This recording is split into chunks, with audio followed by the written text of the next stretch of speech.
우리 영상을 보는 3인들 자습서 보시면서 잘 수강을 해 놓읍시다. 꼭 내신에서 관련된 내용이라 해 놓으셔야지 학기 중이 원활할 것 같아요. 그러면 58페이지 이거 무조건 내신에서 들어가는 범위거든요. 독서의 생활화는 자주 빠지고 독서의 방법은 꼭 들어가니 57쪽을 펴봅시다. 57쪽 페이지를 한번 펴서 꼼꼼하게 보고 갈게요. 중간고사에 반드시 나오는 내용은 사실적 읽기, 추론적 읽기, 비판적 읽기, 감상적 읽기, 창의적 읽기, 주제통합적 읽기 6가지의 개념에 읽기의 특징, 개념 반드시 나옵니다. 그리고 사실적 읽기의 방법. 그래서 6가지를 구분하는 문제가 반드시 출제가 될 것이니 기억해달라. 그래서 1부터 6까지 쫙 묶어서 별표 셋 세시고요. 꼭 외우셔야 됩니다. 사실적 읽기가 가장 읽기의 기본적 단계다. 기본적인 정보나 내용을 파악하는 것이다. 추론적 읽기는 사실적 읽기가 선행이 되어야지 이루어질 수가 있다. 그리고 비판적 읽기는 사실적 읽기와 추론적 읽기를 바탕으로 이루어진다. 이런 특징들이 있거든요. 그게 꼭 반드시 시험에 나올 것이니 우리가 준비를 해야 되는 내용이다. 그래서 내려와서 대단원 소개를 안 읽고 갈 수가 없네요. 읽고 갑시다. 이 단원에서는 6가지 독서의 방법을 익힐 거예요. 밑줄 그죠? 다양한 독서 방법에다가 밑줄. 그래서 우리가 글을 정확하게 읽으셔야 됩니다. 글을 정확하게 읽고 위에다가는 뭐라고 적고 가자? 사실적 읽기, 추론적 읽기라고 좀 적어줘. 글을 정확하게 읽는 방법에는 사실적 읽기랑 추론적 읽기를 하시고요. 그리고 글의 의미를 더욱 다양하고 깊이 있게 간다라고 하면 다양하고 깊이 있게에다가 밑줄 끄시고 비판적 읽기, 창의적 읽기 그리고 주제통합까지 깊이 있게 읽기 위해서는 주제통합까지 갑니다. 감상적 읽기가 다소 문학작품을 읽는 방식이기 때문에 다양한 독서의 방법을 익힘으로써 글의 중심 내용도 파악하고요. 겉으로 드러나지 않는 내용을 추론을 하며 나아가 필자의 가치관이나 글의 사회적 문화적 이념을 비판도 하고 필자의 관점에 대한 대안이나 문제 해결 방안을 떠올려보자.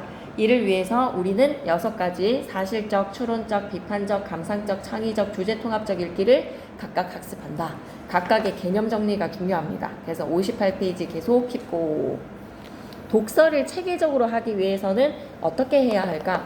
학교에서는 이런 페이지는 그냥 넘어가실 수도 있는데요. 머릿속에 정리를 위해서는 읽고 갈 필요가 있다고 생각이 듭니다. 독자는 글을 읽기 전에 반드시 자기 목적에 맞는 책을 선택해야 된다고 얘기했지. 그리고 개인의 풍미, 개인의 취향도 고려를 해서 책을 선택한다라고 얘기했어. 그래서 독자는 글을 읽기 전에 독서의 목적을 떠올려야 됩니다. 목적에다가 동그라미 치시고 어떤 글을 읽을 것인지 선택하고 난 후에 글을 선택한 후에는 글의 내용을 예측해 보는 거야. 제목이 이러니까 이런 내용이겠지라고 글의 내용을 예측해 봅니다. 글의 내용을 예측해도 밑줄 한번 그어주시고 글을 읽을 때 표면적 정보를 파악하는 것이라면 표면적 정보를 파악에다가 밑줄 끄시고 밑에다가 적고 가셔야 돼요. 사실적 읽기. 이 사실적 읽기뿐만 아니라 글의 표면에 드러나지 않지만 그 속에 들어있는 함축적 정보는 추론하셔야 됩니다. 함축적 정보들을 추론에다가 밑줄 끄시고 추론적 읽기. 이러한 사실적 읽기랑 추론적 읽기를 바탕으로 글의 내용을 이해를 했죠. 그럼 이제 한 단계 더 뭐로 나아간다? 비판적 읽기 밑줄, 그리고 음미해보는 감상적 읽기에다가 밑줄, 그리고 내관점도 정해보는 창의적 읽기와 주제통합으로 고차원의 읽기로 나아가는 겁니다. 창의적 읽기, 주제통합적 읽기에다가 밑줄, 고차원에다가 물결 표시. 그러니까 지금 하는 이야기가 이건 거네. 사실적 읽기랑 추론적 읽기는 글의 내용을 바탕으로 내용을 이해를 하는 기본적 읽기의 방식이라면 비판과 감상, 창의와 주제통합은 어때요? 한 단계 더 발을 뻗어나가는 고차원적 읽기라는 이야기네. 이해됐어. 이 단원에서는 사실적 읽기, 추론적 읽기, 비판적 읽기, 감상적 읽기, 창의적 읽기, 주제통합적 읽기에 관해 학습을 하고 실제로 이를 적용하여서 글을 읽는 활동을 해보자. 와, 선물 포장지 예쁘다. 어떤 것부터 풀어볼까? 책의 첫 장을 펼칠 때처럼 기대돼. 읽지 않아도 되는 말들이었군. 자, 그럼 소단원 1부터 6까지 이 단원이 이제 중간고사의 가장 핵이 될 겁니다. 제일 중요한 단원이 될 텐데 사실적 읽기는 글에 드러난 정보야. 드러난 에다가 별표를 한번 쳐주시고요. 표면적이라는 말로 고쳐놓겠습니다. 드러난 표면적 정보를 바탕으로 우리가 뭘 체크를 해줘야 된다. 중심 내용에다가 밑줄 한번 꺼주시고, 주제에다가 밑줄 한번 꺼주시고, 글의 구조와 전개 방식에도 밑줄 한번 꺼주세요. 이렇게 사실적 내용을 파악하면서 읽는 방식이 사실적 읽기. 그래서 지혜롭고 행복한 집 한옥이라는 글을 통해서 사실적 읽기를 합니다. 글에 드러난 정보를 바탕으로 중심 내용, 주제, 글의 구조랑 전개 방식 이런 사실적인 내용들을 바탕으로 글을 이해를 합니다. 한 단계 더 나아가면 어때요? 추론적 읽기를 해야지. 드러나지 않은 에다가 밑줄 한번 꺼주시고 위에다가 뭐라고 적고 가셔야 됩니까? 이면적이라고 적자. 이면적. 이면적인 정보를 예측하여서 필자의 의도나 글의 목적, 숨겨진 주제, 생략된 내용도 추론을 하자. 글의 목적에다가 밑줄, 숨겨진 주제에다가 밑줄, 생략된 내용에다가 밑줄. 이런 것들 추론하자. 36.5도의 인간의 경제학. 너무 중요한 지문입니다. 되게 어려운 지문이거든요. 추론적 읽기의 지문 별표 하나 쳐놓고 갈게요. 36.5도의 인간의 경제학 별표 치시고 너무 중요합니다. 그리고 세 번째, 비판적 읽기는요. 글에 드러난 관점이나 내용, 글에 쓰인 표현 방법, 필자의 숨겨진 의도나 사회문화적 이념을 비판을 하면서 읽어보자. 자, 그러면 다시 한 번 더. 드러나 있는 관점이나 내용, 쓰인 표현 기법, 사실적 읽기랑 추론적 읽기를 해서 글의 내용이 파악이 되었다면 뒤에 거 밑줄 끌게요. 필자의 숨겨진 의도나 사회문화적 이념에다가 밑줄, 이걸 좀 비판적으로 비판한다라고 해서 무조건 부정적으로 가지는 관점 아닌 거 아시죠? 그죠? 이런 측면에서의 긍정과 비판을, 부정적인 것과 긍정적인 관점을 다 보완해야 되는 점, 잘된 점, 이런 것들 판단하며 읽는 것이라고 생각하시면 됩니다. 비판적 읽기는 곧 뭐라고 생각하시면 된다? 판단하며 읽기. 그래서 동물의 복지를 생각한다. 이 지문도 범위에서는 한 번도 빠지지 않았습니다. 그리고 감상적 읽기, 작년에는 윤동주의 시랑 같이 연결시켜서 시험 범위 꽤나 중요한 비중을 차지를 하는 외부 지문으로 연결을 시켰거든요.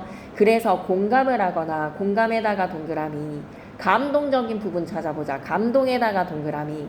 이를 바탕으로 글이 주는 즐거움과 깨달음을 수용해서 감상적으로 글을 읽어보자. 즐거움에다가 밑줄 한번 꺼주시고, 깨달음에도 밑줄 한번 꺼주시고. 그래서 별이 빛나는 밤에 수필인데요. 윤동주의 시 별에는 밤이랑 연결이 되었습니다.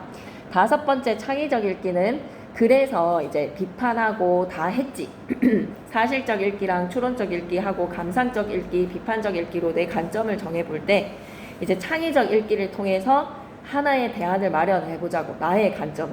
자신의 사회 문제를 해결하는 방법이라든지 밑줄 긋자. 사회 문제를 해결하는 방법에다가 밑줄 한번 꺼주시고 나만의 관점으로. 필자의 생각에 대한 대안을 찾으면서 창의적으로 읽어봐라. 대안을 찾으면 창의적에다가도 밑줄 한번 꺼주시고. 근데 빨간머리 애니 하는 말은 좀 빠졌던 것 같습니다. 근데 뭐 들어갈 수도 있으니까. 그 다음 여섯 번째, 주제통합적 읽기는요.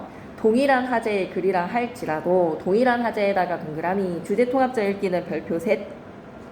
하나의 화제에 대해서 다양한 관점의 글을 비교해보자. 서로 다른 관점에다가 밑줄, 서로 다른 형식이죠. 형식에다가 밑줄. 다양한 글들, 내가 생각하는 하나의 화제에 대해서, 내가 관심 있는 하나의 화제 분야에 대해서 다양한 글들을 다 수집해보는 거야. 그걸 어떻게? 주제통합적으로 읽어보자는 거지. 주제통합적에다가 밑줄 한번 꺼주시고, 군주론 너무 중요하고요. 목리심서도 글도 어렵습니다. 그래서 주제통합적 읽기가 별표 셋. 59페이지로 넘어가시죠. 집을 그림으로 그릴 때 어디서부터 그려야 되는지 진짜 중요하지. 쌤은 좀 습관적으로 지붕부터 그리는 것 같거든요. 완전 틀렸죠. 지붕부터 그려서는 안 됩니다. 집을 짓는 순서로 그림도 그려야지요. 신년복의 수필에 나오는 이야기다. 필자는 오랫동안 집 짓는 일을 해온 노인이 집을 그리는 것을 보며 충격을 받았다. 지붕부터 그리는 일반인들과는 달리 주춧돌을 그린 다음에 기둥, 들보, 지붕 순으로 그렸기 때문이다. 그 까닭을 물어보니까 노인은 실제로 집을 지을 때의 순서대로 그리는 것이다. 밑줄 긋자. 집을 지을 때의 순서대로 그리는 것에다가 밑줄. 그러니까 집 짓는 것처럼 우리가 독서도 가장 우선시 해야 하는 것들이 있다는 거야. 독서는 여러 층위에서 다양한 방법으로 이루어지지만 가장 우리가 먼저 해줘야 되는 것이 밑줄 긋자. 가장 먼저 해야 할 일에다가 밑줄, 표면적 의미를 파악에다가 밑줄, 밑에다가 뭐라고 적고 가지? 사실적 읽기라고 적어주세요. 그렇다면 어떻게 글의 표면적 의미를 파악할 수 있을까? 밑에다가는 사실적 읽기의 방법이라고 좀 적겠습니다. 어떻게 글의 표면적 의미를 파악할 수 있을까? 밑에 뭐라고 적고 가자? 사실적 읽기의 방법. 예시답부터 볼게요. 글에 드러난 정보를 바탕으로 드러난 정보에다가 밑줄 귀찮아도 한 번 더 적고 갈게요. 표면적이라고 적습니다. 중심 내용 일단 파악하자고요. 그리고 글의 구조의 짜임새라든지 전개 방법들 파악하시면 되겠습니다. 우리는 흔히 저지르는 실수의 하나인 집짓기의 기초를 간과하는 상황을 제시하여서 글 읽기의 기초가 무엇인지를 생각할 수 있는 글을 제시하였다. 이를 통해 글 읽기의 기초로서의 사실적 읽기의 개념을 이해해 보시고요. 사실적 읽기에다가 밑줄 그 사실적 글 읽기의 방법에 관한 질문에 스스로 답해 봄으로써 학습 주제에 관한 흥미를 높이자. 좋았어. 이 단원의 학습 요소 갑니다.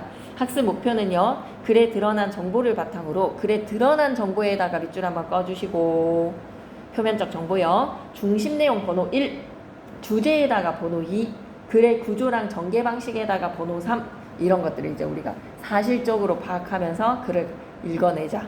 한옥에 관한 글의 중심 내용, 각 문단별의 중심 내용 파악하는 거 시험에 나오거든요. 각각의 문단별의 중심 내용 파악하기, 주제 파악하기. 한옥에 관한 글의 중심 내용과 주제를 파악해보고 두 번째, 글의 구조적 특성을 파악하고 자신의 말로 요약을 해보자.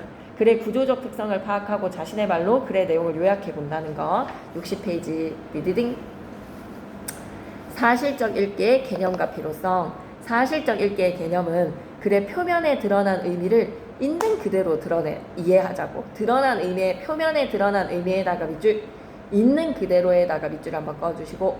그래서 사실적 읽기의 필요성은 사실적 읽기는 다른 어느 읽기 방법보다 선행이 되어야 되는 활동이야. 선행에다가 동그라미 한번 쳐주시고 가장 1차적으로 제일 먼저 뭘 해야 된다? 사실적 읽기 해야 됩니다.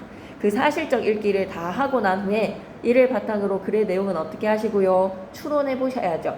글의 내용 추론에다가 밑줄 끄시고 밑에다가 한 번 더 적고 가겠습니다. 이면적 정보.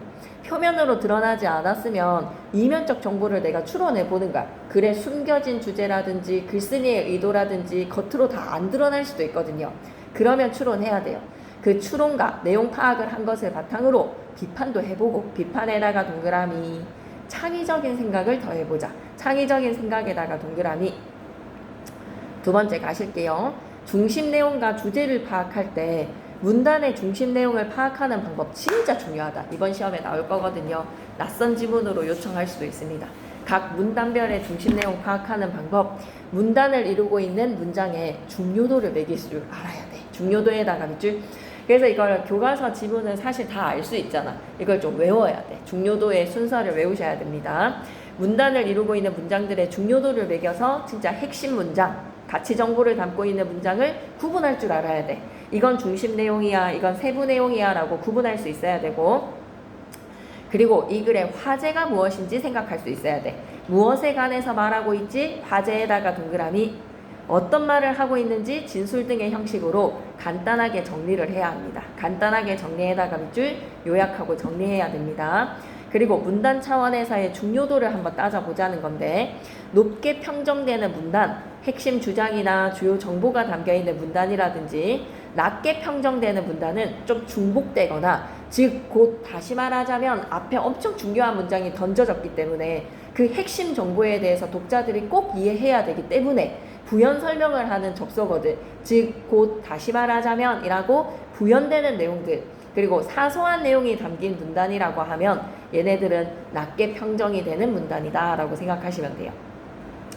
그러면 세 번째 문단으로 갑니다. 글의 구조적 특성을 파악하기랑 종합 재구성하기인데요.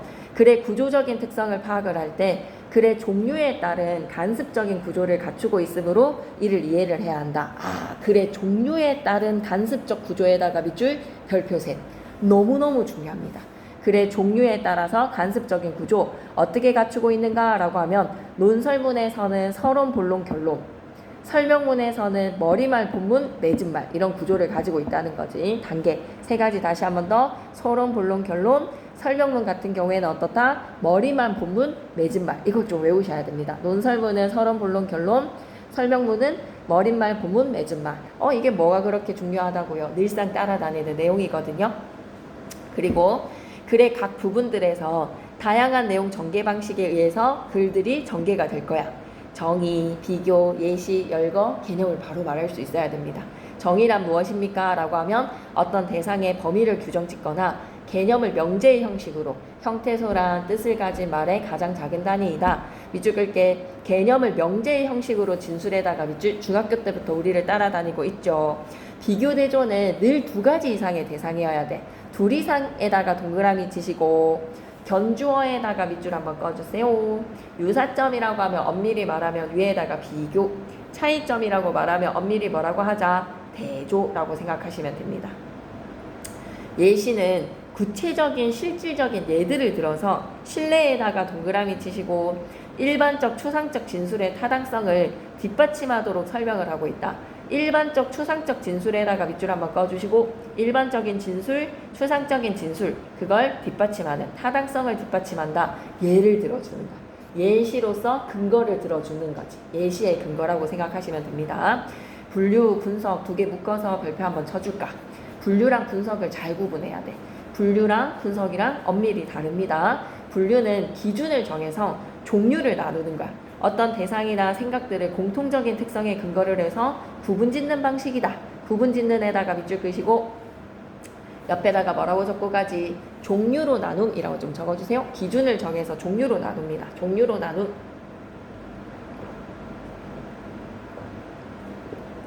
유형화시킨다라고 생각하시면 되겠네요. 종류로 나누는 것. 분석은 한 대상을 구성요소로 쪼개는 거야. 구성요소들이 유기적으로 결합을 하여서 유기적 결합에다가 밑줄 한 대상을 쪼개어 설명이라고 생각하시면 됩니다. 전체를 이루고 있는 부분으로 어떤 대상을 구성하는 요소나 부분으로 나누자. 밑줄 끄자. 요소나 부분들로 나누어에다가 밑줄 쪼개어서 설명할 때 분석. 유추에다가 별표 셋 잊지 말고 우리가 갖고 가야 되는 개념. A랑 B가 너무 닮았어. 그러면 A를 통해서 A한테 있는 101번째의 특징이 B에게도 있겠거니 1부터 100까지 A와 B가 닮았다. 와, 이렇다면 이거 101번째의 특징도 B한테도 있겠지? 라고 미루어 짐작하는 겁니다. 여러 면에서 비슷에다가 밑줄 한번 꺼주시고 밑에다가 뭐라고 적고 가자? 유사성이라고 적고 갈게. 유사성. 이 유사성을 근거로 다른 속성도 유사하겠지? 라고 추론하는 거야. 다른 속성도 유사에다가 밑줄. 그래서 전체적인 구조랑 부분적인 구성 방식을 파악을 했을 때 주제 파악에 도움이 됩니다. 글의 내용 종합 재구성하기로 한번 가볼까요? 자신의 말로 요약하면서 종합하고 재구성하는 것이 이제 한 단계 더 나아가는 거야. 내 말로 요약하고 종합 재구성까지 해보는 거야. 밑줄 끌까? 종합에다가 밑줄, 재구성에다가 밑줄 내 말로 바꿔보는 거야. 요약하기. 글 전체를 이해하기 위해서 꼭 해야 하는 활동이더라. 중복과 부연해서 사소한 내용들은 삭제하고 내용의 순서도 조정해보고 일반화와 추상화의 과정으로서 구체적인 내용들은 다 한데 묶어서 일반화와 추상화로 쭉 한 문장으로 빼내보는 거야. 예시들을 바탕으로 60페이지 1부터 4까지 너무 중요하거든요. 꼭 읽으셔야 됩니다. 원리하기 문제 꼭 읽기. 61페이지 가서 지혜롭고 행복한 집 한옥으로 갑니다. 해제 부분. 이 글에서는 한옥이 여름에 시원한 이유를 자연의 원리를 잘 지키는 통의 원리를 바탕으로 설명하고 있습니다. 자연의 원리에다가 밑줄. 한옥은 자연의 순리를 따른 거야. 자연의 섭리를 따르고 있기 때문에 그것이 뭐라고? 통의 원리에다가 동그라미 한번 쳐주시죠. 이 통의 원리를 따르다 보니 한옥은 시원할 수밖에 없구나. 필자는 한옥이 통의 원리를 구현하는 건강한 집이다. 건강한 집에다가 밑줄. 통의 원리를 구현하는 방법 2가지를 구체적으로 설명을 해요. 통의 원리를 구현하는 방법 2가지에다가 밑줄. 되게 사실적 정보지. 그래서 사실적 읽기를 잘해줘야 되는 글이 되겠습니다. 즉 거시기후라고 하면 되게 큰 기후, 큰 범위에서의 기후라고 생각하시면 돼요. 거시기후를 봄, 여름, 가을, 겨울이라고 본다면 미시기후는 우리가 조금 더 세분화된 기후들이라고 생각하시면 되겠습니다. 거시기후에다가 동그라미 치시고 그것에 맞춰서 밑줄이었나요? 바람기를 내는 것, 바람길에다가 밑줄 끄시고 미시기후 동그라미든 밑줄이든 했던 거대로 똑같이 일치시켜서 미시기후에다가 동그라미. 찬 공기 주머니를 만드는 구조, 찬 공기 주머니에다가 밑줄. 그것을 한옥의 구조랑 관련해서 설명해주고 있다. 마지막으로 필자는 글의 내용을 요약하고 정리하면서 요약 정리에다가 밑줄. 한옥이 자연을 거스르지 않고 살기 편한 친자연적인 의미를 지닌다는 아하 밑줄 긋고 가자. 친자연적에다가 밑줄 끄시고 한옥의 가치에다가 밑줄 이런 설명문이야. 아까 설명문의 간습적인 구조는 어떻게 따른다라고 얘기했죠. 설명문의 간습적 구조는 맺은말 마지막으로 본문 가운데 그리고 머리말이 시작입니다. 머리말에서 화제 소개해주고 본문에서 정보 막 쏟아지고요. 맺은말에서 지금까지 했었던 이야기 종합과 요약이 이루어지거든요. 그러니 그거의 내용들 사실적 내용을 잘 파악을 해서 되게 중간고사에서는 비중 있는 거예요. 한 3-4문제 나올 겁니다. 이 지문에서 갈래는 설명문, 성격은 설명적 분석적. 이 글에서는 필자가 통의 원리를 이용을 해서 바람길을 어떻게 내고 있는지 바람길에다가 밑줄 한번 꺼주시고 창 공기주머니는 어떻게 만들어지는지 창 공기주머니에다가 밑줄 한번 꺼주시고 주요 키워드의 핵심 소재가 뭔지 딱 느껴지지. 바람길, 공기주머니. 이게 거시기후랑 미시기후에 맞춰져서 한옥이 통의 원리를 구현한 방법이란 말이야. 한옥의 구조물과 관련해서 분석적으로 제시해서 이해를 돕고 있습니다. 제재 부분에서 한옥의 설계에 담긴 과학의 원리를 이해를 해라. 과학의 원리에다가 동그라미. 진짜 우리 선조들이 과학적 지식이 풍부해서 과학을 따른 걸까? 아니. 자연의 순리에 따르다 보니 지혜가 발현이 된 것이 그 속에 과학이 있더라. 와, 전통적인 자연의 섭리를 순응했던 우리 선조들의 모습에 과학의 원리가 담겨져 있다라는 것으로 뿌듯하네요. 성격은 설명적이고 분석적입니다. 이 글에서 필자 아이고 이것도 읽을 게 아니지. 주제로 갈게요. 통의 원리를 이용한 친자연적인 건축물이 한옥이다. 한옥이 생활하기 불편하다라고 투덜거리는 일반인들에 대해서 아니야 라고 약간 반박하고 싶은 거지. 한옥이 통의 원리를 적극적으로 활용했기 때문에 밑줄 긋자. 자연을 거스르지 않으면서도에다가 밑줄 끄시고 이런 걸 선지에서는 이렇게 표현할 것 같은데 자연 섭리 순응이라고 적자. 자연의 섭리에 순응합니다. 자연의 섭리 순응. 살기 편한 친자연적인 건축물이라고 한옥의 가치를 드러내주고 있다. 특징 첫 번째, 한옥에서 구현한 통의 원리를 2가지의 차원에서 설명을 한 거야. 통의 원리에다가 동그라미, 2가지 차원에다가 밑줄. 2가지 뭐라고? 미시, 거시로 나누어서 생각하자. 바람길이랑 찬공기 주머니였어. 그리고 2번에다가 별표. 이게 엄청 시험에 나올 거야. 그리고 좀 링크를 건다라고 하면 다른 선지에서 찾을 수 있어야 돼. 가문단에서 사용된 설명 방식 모두 쓰이고 있는 선지는 이라고 하면 가문단에서 정의 예시 그리고 뭐 비교 쓰였다 그럼 정의 비교 예시까지 다 쓰여져 있는 거 1번부터 5번까지 해서 찾기 무조건 출제될 문제 유형이라고 생각해 주셔야 됩니다. 정의, 대조, 예시 등 다양한 설명 방식을 사용하고 있다. 다양한 비유를 통해 대상을 구체적으로 제시를 했으니 비유까지 챙겨가자. 비유에다가 밑줄. 그래서 구성의 짜임새 3단 구성. 머리말에다가 동그라미. 한옥이 생활하기 불편하다고요? 그렇게 한옥에 대해서 디스하는 사람들아. 편견을 내가 깨줄게. 일반인들의 편견을 제시에다가 밑줄 끄시고 편견 대신에 선생님은 통념으로도 바꿔주실 수 있어. 통념이라고도 한번 적어볼까요? 그리고 본문에서 한옥에서 통의 원리를 구현하는 2가지의 방식, 한옥에서 통의 원리를 구현한 2가지 방법에다가 밑줄 바람길을 내자. 바람길에다가 번호 1, 창 공기 주머니를 준비해라. 창 공기 주머니에다 번호 2. 그리고 마지막 맺은말에서 친자연적인 건축물이라는 한옥의 가치를 제시하면서 마무리. 친자연적 꼭 기억해주기. 62페이지로 갈게요. 지혜롭고 행복한 집 한옥. 소단원 포인트부터 가볼까? 내용의 평정도에 따라서 이거 우리가 꼭 해줘야 돼. 가치 정보 우리가 걸러낼 줄 알아야 되지. 주요 내용에다가 밑줄, 세부 내용에다가 밑줄. 사실적 읽기는 이 활동을 할 줄 알아야 돼. 주요 내용과 세부 내용. 사실을 모의고사까지 뻗어나가면 글을 읽는 그 순간에서 바로 주요 내용과 세부 내용이 구분이 되는 사람들이 이제 고득점으로 가는 거죠. 글의 구조적 특징과 전개 방법 파악하셔야 됩니다. 형식적인 측면이네요. 구조적 특징에다가 밑줄 끄시고 전개 방법에다가 밑줄 끄시고 밑에다가 뭐라고 적고 가자. 형식이라고 좀 적어줘. 그리고 글을 요약을 할 때 말이야. 요약에다가 동그라미 반드시 포함해야 되는 것이 주제 중심 내용 아니겠어요? 반드시 포함에다가 밑줄. 그래서 작가 소개 생략하겠습니다. 교과서 내용 날개 질문은 나중에 보기로 하고요. 머리말부터 들어가자. 흔히 위에다가 크게 적어줘. 통념, 편견. 먼저 제시하면서 반박할 거야. 흔히 사람들은 한옥을 친자연적인 건축물이라고 얘기들 하죠. 친자연적 건축물에다가 밑줄 끄시고, 이 친자연적이라는 말 속에는 자연 환경과 조화를 이루었다. 자연 환경과 조화에다가 밑줄, 그 속에서 우리가 느끼는 것은 무엇이다? 심리적 안정감에다가 밑줄, 미적 쾌감에다가 밑줄.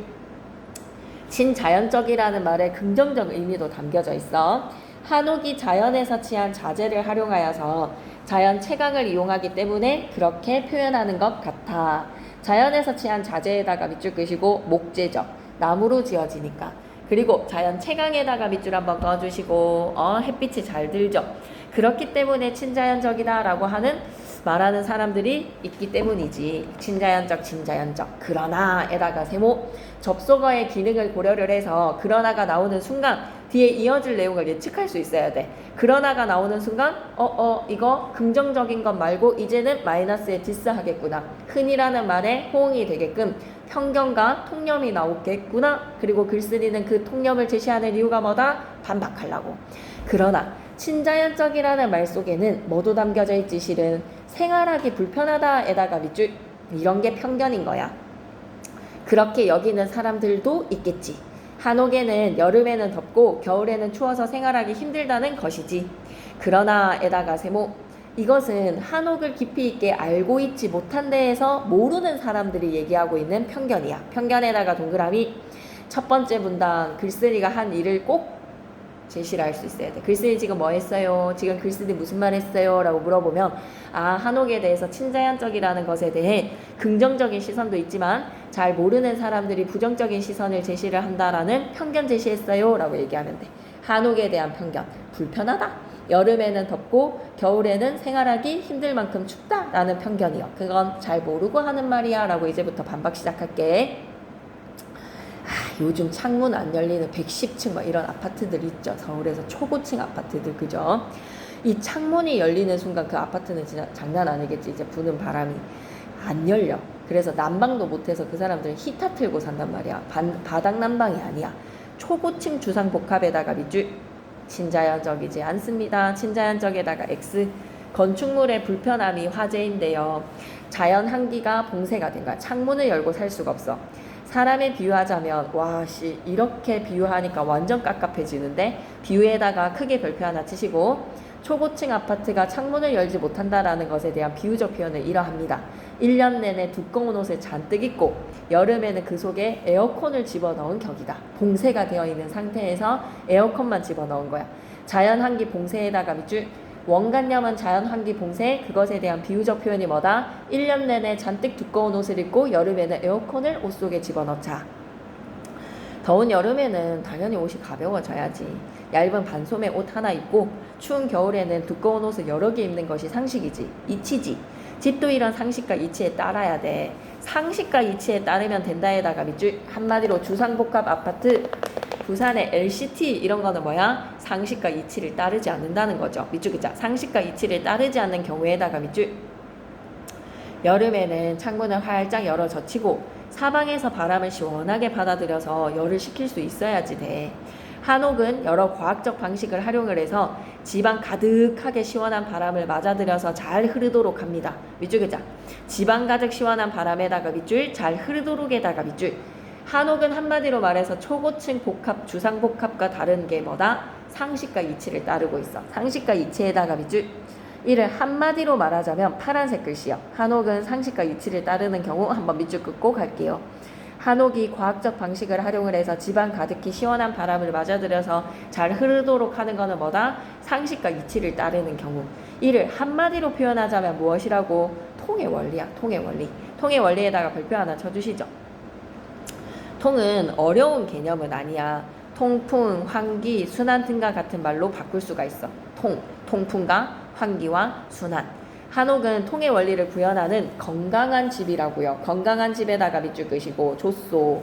자연의 원리를 잘 지키는 것이니 한마디로 말해서 친자연적인 거야. 자연적에다가 밑줄, 자연의 원리를 잘 따르고 있어. 한옥에서 통의 원리를 구현하는 방식은 크게 두 가지로 나뉘어질게. 첫째에다가 번호 1, 이게 핵심 내용이지. 거시기후에 동그라미 치시고 바람길에다가 밑줄. 거시기후 모르겠어요 라고 하면 계절 단위로 크게 나누자. 거자가 넓을 거자, 크다라는 거대하다라고 할 때 거자거든요. 미세하다의 미자입니다. 큰 시간 단위에다가 밑줄. 한반도 전체에 걸쳐서 나타나는 기후현상, 봄, 여름, 가을, 겨울. 한옥에서는 여름에 부는 바람인 남동풍의 방위에 맞춰서 남향 혹은 남동향으로 바람이 드나드는 바람길을 냈습니다. 바람길에다가 밑줄 끄시고, 한옥에서 바람길은 시원하고 통 크게 나 있어서 바람이 돌아 나가거나 머물거나 꺾어가지 않도록 하고 있다는 거야. 바람이 돌아 나가거나 머물거나 꺾어가지 않도록에다가 밑줄 한번 쭉 꺼주시고, 그냥 바람이 쑥 통하는 거야. 스트레이트. 돌아 나가지 않아도 돼. 여기 머물지 않아도 돼. 꺾어 나가지 않아도 돼. 쑥 스트레이트. 이게 바로 뭐다? 남향. 남동향으로 바람길을 내는 거야. 한옥은 항상 남향과 남동향으로 지을 수 있죠. 전원주택도 그러하듯이 방향을 우리가 선택할 수 있잖아. 한옥에서 통을 구현하는 첫 번째 방법, 바람길을 내라. 자, 그리고 네 번째 문단은 이거 문단별로 묶는 것도 시험에 나오거든. 어떤 관련된 문단인지 끼리끼리 묶어봐 라는 것도 시험에 나옵니다. 대부분의 한옥 안채는요, 중문에서 앞마당을 통해 대청 뒷문으로 불어나가는 바람길을 갖추고 있더라. 대부분의 한옥 안채가 중문에서 앞마당을 거쳐서 대청 뒷문으로 불어나가는 바람길. 사랑채는 대부분 방을 혹겹으로 배치한 개방적 구조이기 때문에 바람길을 내기가 쉬워. 창이 보통 방의 앞면과 뒷면이 이렇게 되어 있지. 한옥의 특징이 어때? 앞면과 뒷면이 서로 마주보고 있는 창문이 있어. 이걸 열잖아? 맞바람이 막 숭숭 지나가는 거예요. 열면 바람이 막 숭숭 잘 통하죠. 그러나 집안의 가장 안쪽에 있는 안채는요, 사랑채에 비해서 폐쇄적이어야 되는 공간이야. 왜? 안채는 이제 우리 엄마 아빠 방이라고 생각하면 돼. 우리 안방이라고 생각하면 돼. 안채에다가 동그라미 한번 쳐주시죠. 이 공간은 손님이 들여다보는 공간이 아니에요. 손님이랑 공유하는 공간이 아니에요. 그래서 다소 좀 어때? 폐쇄적에다가 밑줄. 여름철에 바람이 들어왔지? 그럼 좀 공간에 머물러야 돼. 집안까지 끌어들이는 거에서 안채까지 좀 들어와야 돼. 안쪽에 있는 안까지 끌어들이기 위해서는 세밀한 처리가 필요합니다. 세밀한 처리에다가 밑줄 끄시고, 사랑채보다 안채의 바람길은 세밀하게 고려를 하자. 어떻게 고려를 하냐? 앞마당을 중심으로 여름에 부는 바람의 방향을 고려를 해서 중문을 남쪽에, 대청을 북쪽에 둔다는 거야. 밑줄 끄자. 중문을 남쪽에, 대청을 북쪽에다가 밑줄. 중요하네요. 중문은 남쪽에 있어야 되고 대청마루는 북쪽에 두어야 되고, 대청 뒷면에는 나무 창을 설치를 합니다. 대청 뒷면에는 나무창에다가 밑줄 끄시고, 안채의 바람길을 만들 때 고려를 해야 되는 것보다 대청 뒷면에 나무창을 설치를 해라. 그럼 이 창은 바람길을 만들기도 하고 없애기도 하는 중요한 역할을 합니다.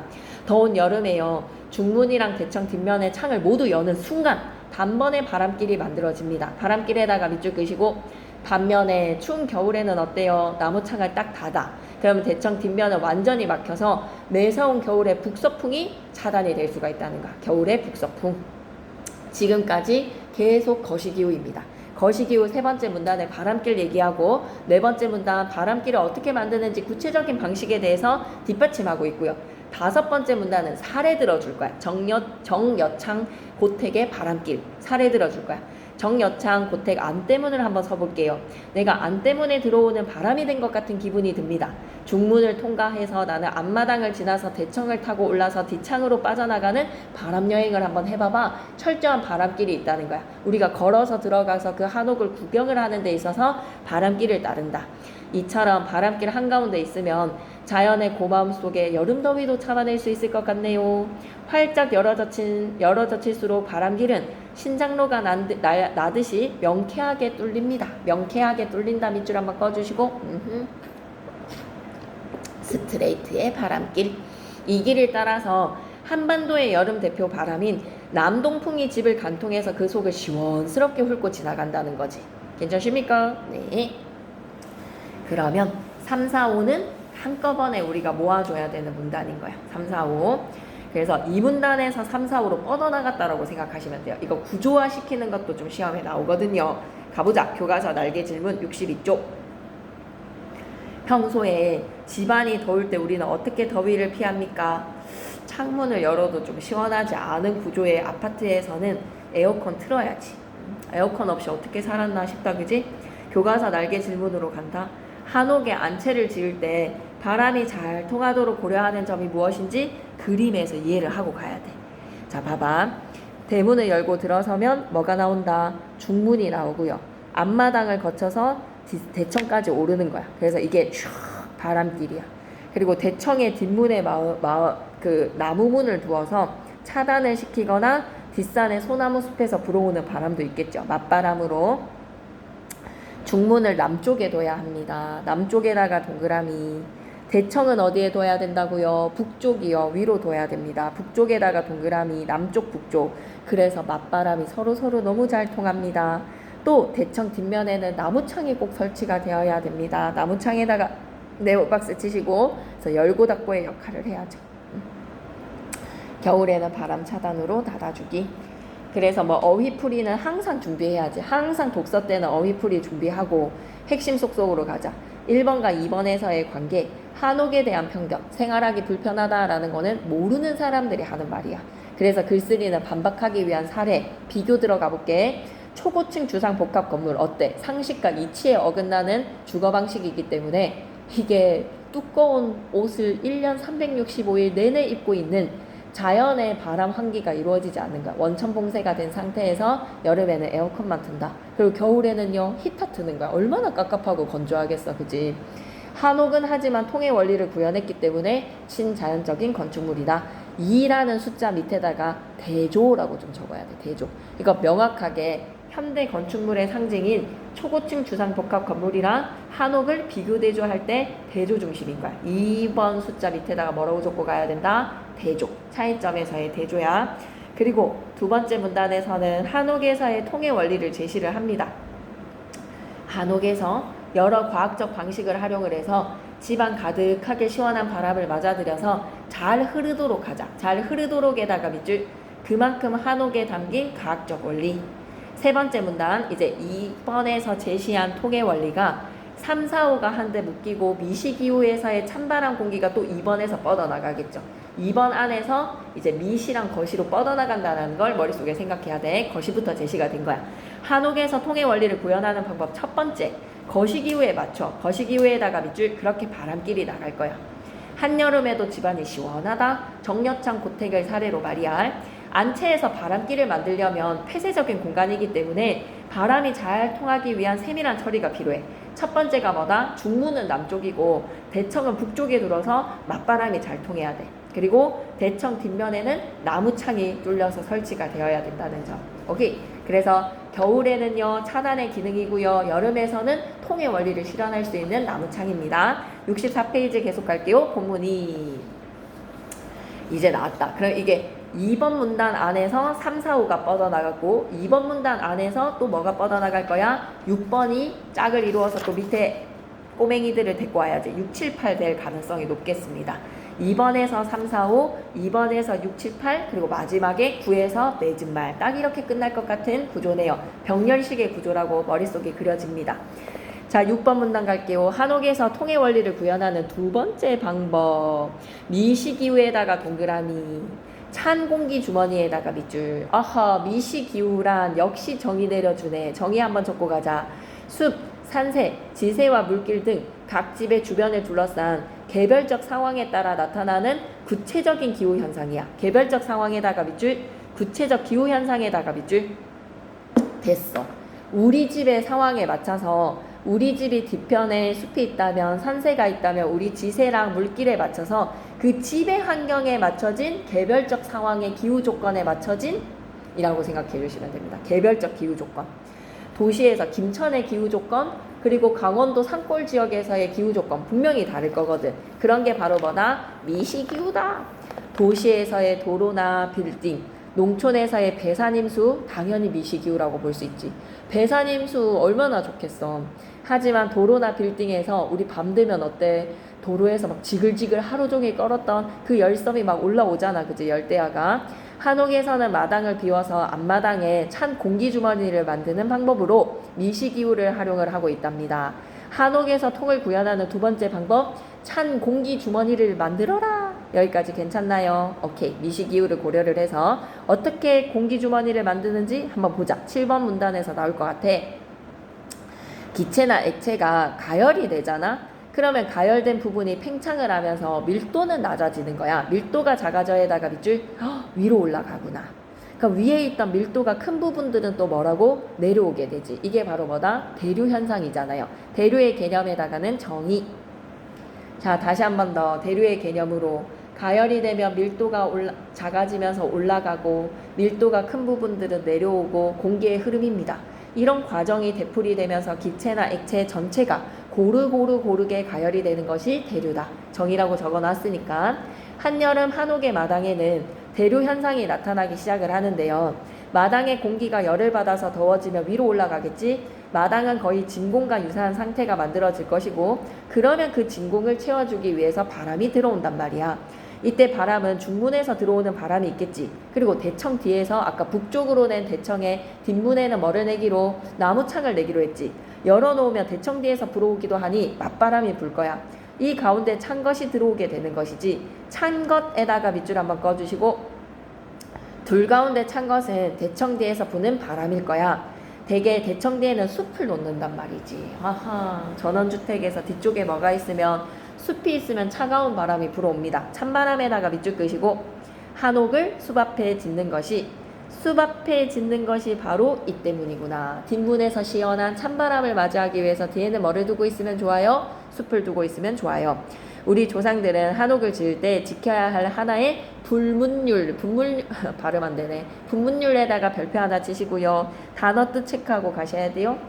65페이지의 단어 뜻 문서의 형식으로 갖추지 않는 암묵적으로 지켜야 되는 알지? 하는 법. 불문율에다가 별표 하나 쳐주쇼. 꼭 지켜야 되는 문서 형식으로 갖춰지지는 않았지만 꼭 지켜야 되는 법을 뭐라고 한다? 불문율이라고 한다. 그런 것이 바로 한옥 뒤편에는 뭐를 두어라? 숲을 두어라. 대청 근처의 집 주변에 나무를 심지 말라는 것이다. 대청 근처의 집 주변에 나무를 심지 마라. 한마디로 뭐다? 찬바람이 마당에 들어오는 것을 용이하게 하기 위해서 근처 말고 대청 근처의 집 주변에 나무 심지 말고 뒤로 두라는 거네. 숲을 뒤로 두라는 것이네. 대청에 너무 가깝게 나무가 있으면 바람이 흘러드는 것이 오히려 방해가 돼. 그러니 나무가 너무 근처에 있으면 안 되고요. 대청 뒷문에는 떨어진 숲이 있어야 된다는 거네요. 또한 담은 낮아야죠. 바람 들어와야 되니까 담을 낮게 해다가 밑줄 찬바람이 마당에 들어오기 위해서는 담이 낮아야 된다. 담이 높으면 이 역시 바람의 흐름에 방해가 되기 때문이야. 자, 정리해보자. 이렇게 마당에 들어온 찬 공기를 계속 머물게 하는 데에는 지붕의 처마가 큰 기여를 한단 말이지. 밑줄 긋자. 찬 공기 주머니를 유지에다가 밑줄. 찬 공기 주머니를 계속 머물게 밑에다가는 뭐라고? 찬 공기 주머니를 유지. 그러기 위해서는 지붕의 처마가 그 큰 기여를 해주고 있어. 지붕의 처마. 관가정의 안채 앞마당은 폭에 비해서 지붕 처마가 많이 돌출되어 있는데 이는 앞마당으로 흘러 들어오는 찬바람을 오래 잡아두는 역할을 합니다. 밑줄 긋자. 찬바람을 오래 잡아두는 역할 누가 한다고요? 처마가 한다고요. 너무 중요한 정보네. 앞으로 돌출이 된 처마가 지붕 처마가 바람을 잡아둡니다. 앞마당에 형성된 공기 덩어리 흐름에 영향을 주어서 마당 안에서 위아래로 향하는 공기의 흐름을 만들며 그 결과로 아직 데워지지 않은 찬 공기가 빠져나가는 것을 막아준다는 거야. 한옥의 안채가 특히 여름에 서늘한 것이 바로 이 때문이지. 여름에 서늘한 거 뭐다? 돌출한 처마 지붕이다. 여기까지 괜찮나요? 네. 그러면 9번 문단에 맺은말 가기 전에 교과서 날개 질문 한번 보고 가야지. 한옥의 마당에 차가운 공기 주머니를 만들 때 적용되는 과학의 원리, 대류 현상입니다. 이때다 바로 답을 적어볼게요. 대류. 한여름 한옥의 마당에 대류 현상이 발생을 합니다. 대류 현상에다가 동그라미. 조금만 다시 얘기해볼까? 바람이 들어왔을 때 차가운 공기에서의 데워지게 되면, 가열이 되게 되면 어때요? 밀도가 작아진 것은 위로 올라가고 밀도가 큰 것은 내려오게 된다. 기체나 액체가 흘러간다. 대류 현상. 한여름 한옥의 마당에 대류 현상이 발생하여서 마당이 진공 상태로 유지가 됩니다. 진공 유사한 상태에다가 밑줄. 그래서 마당으로 바람이 잘 들어오게 되고 이를 위해서 대청 근처에 나무를 심지 말고 담을 낮게 해라. 또 지붕의 처마를 돌출하게 하여서 마당의 공기를 위아래로 움직이게 하고 찬 공기가 빠져나가게 되는 것을 막아준다는 거야. 여기까지 괜찮나요? 네. 교과서 세부 정보는 잘 이해를 하셔야 됩니다. 시험에 나오겠지요. 교과서 날개 질문에서 우리 가기 전에 관가정도 한번 보고 가자. 경북 경주시 강동면 양동리에 있는 조선 중기 주택이고 조선 중기 남부지방의 주택 연구에 기중한 자료가 되어주더라. 한옥의 처마의 기능. 한옥의 처마는 계절에 따른 태양의 고도 변화를 이용한 자연 채광 시스템이더라. 그래서 처마의 각도가 한 30도 정도가 되기 때문에 여름에는 태양광을 좀 차단을 시켜주고 가림막의 역할을 해주면서도 겨울에는 태양광을 많이 받아들이게 해주는 역할을 해주고 차가운 공기가 빠져나가지 않게끔 막아주기도 하고요. 네. 교과서 날개 질문 계속 갈까요? 한옥을 친자연적 건물이라고 하는 이유는 뭐다? 자연을 거스리지 않는 자연의 섭리에 순응했습니다. 다시 한 번 더 적고 갈까? 한옥의 친자연적 건물이라고 하는 이유를 말해보자. 우리가 답을 달게. 뭐라고? 자연의 섭리에 순응이라고 적자. 자연의 섭리에 순응. 계속 킵고 할 거야. 65페이지. 우리는 맺은말로 갈게. 조상은 한옥의 통의 원리를 적극적으로 활용하였다. 여름에는 여름철 시원한 바람이 거침없이 지나갈 수 있도록 바람길을 내줬고요. 여름철에다가 동그라미, 바람길에다가 밑줄, 또 마당을 비워서 안마당 이거 비어 있잖아. 그지? 시원한 바람이 마당에 들어오고 지붕에 또 처마를 이용을 해서 들어온 바람을 머물게 만드는 겁니다. 처마가 역할하죠. 이처럼 우리 조상들은 자연적으로 이렇게 지혜로웠나 똑똑했나 과학자들인가 라고 생각하지 마세요. 자연이라는 섭리에 순응을 하다 보니 그 속에 과학의 원리가 들어있었다. 자연을 거스르지 않으면서에다가 밑줄 살기 편한 집이 만들어졌구나. 이것이 한옥이 갖춘 한마디로 친자연적이다 라고 하는 것을 안문단에서 제시한 것처럼 자연에서 목재를 갖고 왔으니까 자연의 나무로 지어졌으니까 자연 채광을 이용하니까 라고 생각하지 마시고 뭐라고 한옥의 친자연적의 의미를 생각해라. 자연의 섭리를 따른 바람의 통의 원리를 구현했다는 점이 진정한 친자연의 의미다. 밑줄 끄자. 진정한 친자연의 의미에다가 밑줄 끄시고 밑에다 적고 가야 돼. 통의 원리 구현. 목재로 지어졌잖아요. 자연 채광을 이용하잖아요. 그것보다는 진정한 친자연적이라는 말은 통의 원리를 구현했습니다. 라고 얘기해주자. 친자연적 건물인 한옥을 얘기하면서 글 마무리. 한옥에서 통의 원리를 구현하는 방법 두 번째, 미시기후는 찬 공기주머니를 머물게 할 거야. 무엇을 이용해서? 처마를 이용을 해서.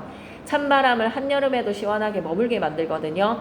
강가정의 처마의 사진 보니까 딱 바람이 나가지 않게 막아지겠지요. 한옥 마당에서 일어나는 대류 현상이라는 과학적 원리가 제시가 되었습니다. 기체나 액체에서 물질이 이동함으로써 열이 전달되는 현상. 기체나 액체 전체가 고르게 가열이 되는 것인데 찬 공기 주머니가 어떻게 만들어지는지 이해시키기 위해서 한옥이 과학적 방식을 활용하고 있구나. 밑줄 끄자. 한옥이 과학적 방식을 이용해다가 밑줄. 그것이 바로 대류의 원리.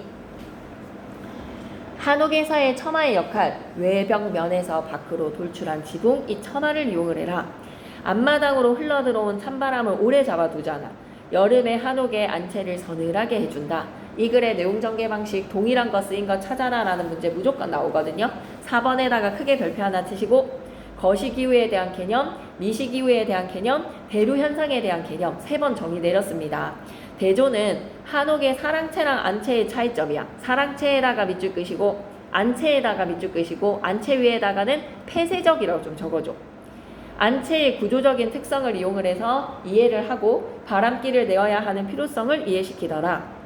그리고 쌤은 대조에서는 초고층 주상 복합 건물이랑 한옥이랑 대조했다라고도 볼 수 있어. 그리고 예시, 정려창 고택이라든지 관가정, 한옥의 특성을 잘 보여주는 가옥의 실제 사례를 들어서 실제 사례에다가 밑줄 훨씬 더 이해하기 쉽구나. 끄덕끄덕. 다 끝냈다. 그래, 한 지문을 완벽하게 우리가 또 정리를 해놓네요. 다음 문단의 중심 내용을 파악하는 활동인데요. 한옥에서 통의 원리를 구현하는 두 번째 방법은 미시기후를 활용해서 마당에 찬 공기 주머니를 만드는 것. 이거 어떻게 볼 거야? 기억 문장 무조건 갖고 와야 되겠지. 두 번째 원리를 제시하는 기억 문장은 최상으로 중요한 중심 내용이야. 미시기후란이라고 정의 내리는 거 있잖아. 얘도 좀 갖고 와야 되지 않겠니? 숲, 산세, 지세, 물길. 근데 친절한 약간 부가 정보잖아. 부가적으로 덧붙여진 거라서 중요도를 중으로 매긴 거야. 물길 등 각 집의 주변을 둘러싼 개별적 상황에 따른 기후현상. 이게 미시기후. 디귿으로 갈게. 빼도 돼. 빼도 돼.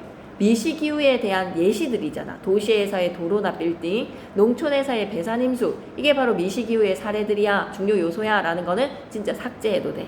한옥에서는 마당을 비워서 앞마당에 찬 공기 주머니를 만드는 미시기후를 활용을 한다. 한옥 속의 미시기후의 이용 방법은 뭐다? 찬 공기 주머니 만들기. 이건 반드시 있어야 돼. 그래서 기니리를 가지고 디귿은 삭제해도 되겠죠.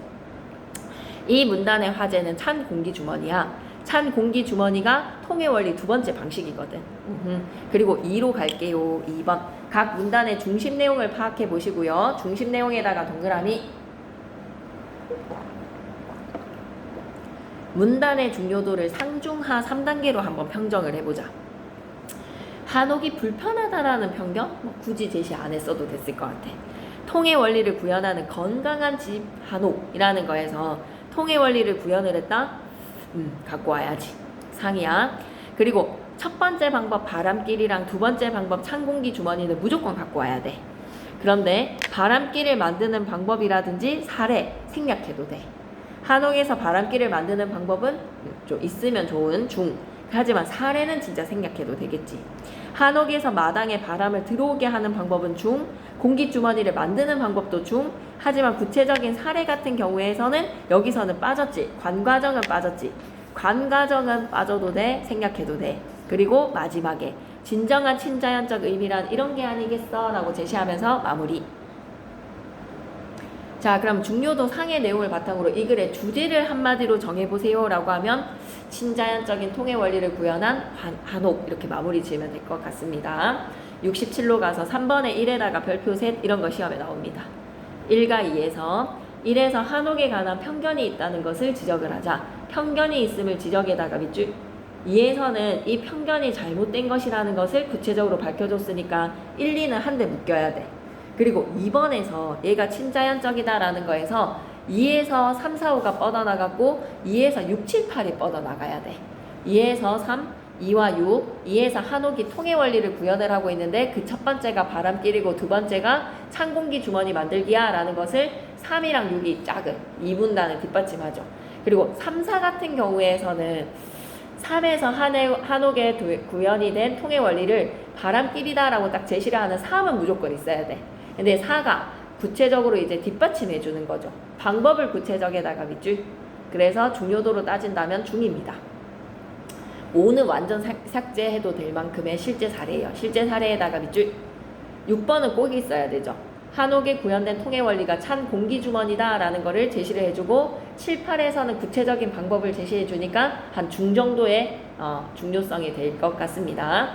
그리고 2에서 8 그리고 9 지금까지 했었던 이야기를 9에서 맺은말로 정리를 해줘. 그리고 한옥의 진정한 가치는 친자연적인 것은 통해 원리다 라는 걸 제시하면서 마무리를 해. 한옥의 진정한 가치에다가 밑줄. 2번으로 가서 이 글 전체는 크게 세 부분으로 나뉘어질 거거든. 그리고 각 문단의 번호를 중심으로 중심 내용 정리해보면요. 1번 한옥이 불편하다라는 편견. 2부터 8까지 한옥이 불편하지 않은 통해 원리를 구현한 친자연적인 건축물이다 라는 걸 제시하기 위한 방법 두 가지. 통해 원리 구현의 두 가지 바람길이랑 찬 공기 주머니 만들기 제시해주고 맺은 말에서는 이렇게 진정한 친자연적인 의미는 자연의 섭리를 거스르지 않은 거예요 라고 얘기하면서 마무리. 괜찮죠? 정의의 367 쓰였고요. 대조의 3대 쌤은 대조를 2로 해도 되지 않나 라는 생각이 들어. 대조 2가 왜 그러냐라고 하면 주상복합 건물이랑 그리고 통해 원리를 구현한 한옥이랑 비교 대조했다라고 봐도 될 것 같거든요. 수업 시간에 확인하겠습니다. 대조 밑에다가는 4 했으면 2라고 적으시고 수업 시간 확인. 5, 6은 예시로서 삭제해도 되는 내용. 4번으로 가자. 종합하고 재구성한다면 무조건 있어야 되는 문단의 순서는 2, 3, 6, 9야. 나도 그래. 2, 3, 6, 9. 그치? 본문에서 하나하나의 문단. 삭제해야 되는 거는 뭐 편견 없어도 돼. 그리고 4번이랑 방법, 그리고 5번에서의 사례 없어도 돼. 7, 8에 찬 공기 주머니 만드는 구체적인 방법 없어도 돼. 괜찮지? 이게 시험에 나올 거야. 그러면 글의 중심 내용은 반드시 활용해야 하는 부분 2, 3, 6, 9 합쳐서 한 줄로 얘기하면 돼. 한옥은 통해 원리를 구현한 건축물이다. 즉 여러 가지 과학적 방법으로 시원한 바람길이 잘 통하도록 만들어졌는데 크게 두 가지 방법을 사용하고 있어. 첫째는 여름에 부는 남동풍이 잘 통하도록 바람길을 내는 것. 둘째는 마당을 비워서 앞마당에 찬 공기 주머니를 만드는 것. 이처럼 우리 조상님들은 통의 원리를 활용을 해서 친자연적인 건축물 한옥을 만드셨다라는 걸로 마무리. 68페이지 계속합니다.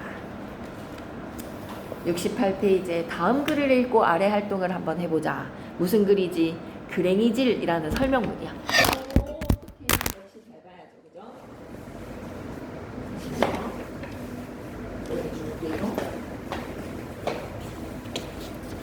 감자야 졸까봐 쌤이 낸 사고라고 합리화를 시켜보는. 자, 그러면 이제 학습활동 넓혀읽기 68페이지 계속 갑니다.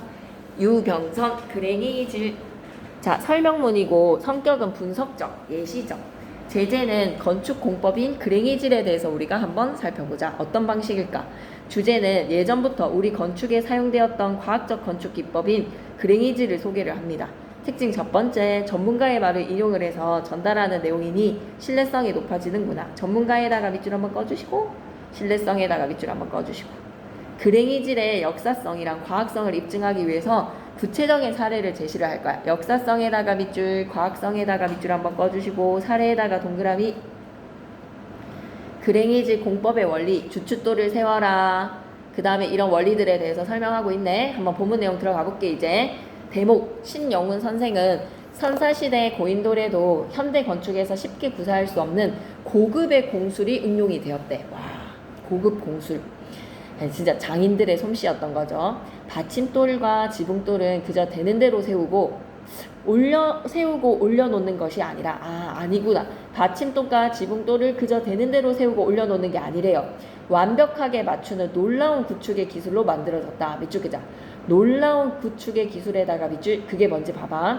울퉁불퉁한 돌들을 완벽하게 밀착시키는 석축의 그랭이질. 석축의 그랭이질에다가 동그라미, 중심 하재입니다. 이미 선사시대 고인돌에서부터 시작이 된 거지. 대당한 공력과 시공기술이 필요한 이 그랭이질은 장군총과 분황사탑 기단을 거쳐서 불국사의 서축 하단부에도 응용이 되었대요. 불국사의 석축의 하단부에도 그랭이질 공법이 적용이 됐대. 선사시대부터 우리가 이런 걸 만들었대. 되게 똑똑한 민족이었던 것 같네요. 그랭이질은 본디 한옥을 지을 때 나무 기둥과 주춧돌을 맞물리게 하는 고난도 공법으로 그레질이라고도 한대요. 기둥은 생긴 대로 펑퍼짐한 자연석 주춧돌 위에 세워져 있는데, 그렇네. 주춧돌에 이 자연석 주춧돌 위에 세워져 있다. 기둥이 흔들리거나 밀리는 법이 없대. 주춧돌의 생긴 모양에 따라서 나무 기둥의 밑동을 정밀하게 판에서 밀착시켰기 때문이다. 주춧돌의 생긴 모양에 따라서 밑동을 정말 정밀하게 파냈다. 밀착시켰다. 그래서 그랭이질만큼은 최고 건축 책임자인 도목수가 해야 하는 일이래. 도목수에다가 동그라미. 그랭이질이 제대로 된 두 개의 기둥 위에 널판을 얹으면 그 위를 걸어 다닐 수 있도록 해주는 거지. 그랭이질을 제대로 된 두 개의 기둥 위에 널판지를 올려서 그 위를 걸어 다닐 수 있을 만큼.